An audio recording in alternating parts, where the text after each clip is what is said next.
कि ये अब हुकूमत कामयाब होगी है साइफर को दबाने के लिए, क्योंकि साइफर के अंदर एक ऐसी चीज़ है जो डायरेक्टली ये जो लोग इस वक्त हुकूमत कर रहे हैं और इनके पीछे जो सहूलतकार था, ये तो डायरेक्टली इनके ऊपर आता है कि इन्होंने एक साजिश करके एक इलेक्टेड हुकूमत गिराई, लेकिन ये खुद ही अपने पैर पे कुल्हाड़ी मारने के लिए माहिर हैं।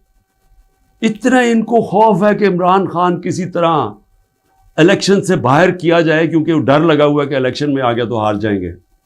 तो इनकी पूरी कोशिश होती है कि हर कोई मौका ना जाए कि किसी तरह उसको डिस्क्वालीफाई करिए, जेल में डाले।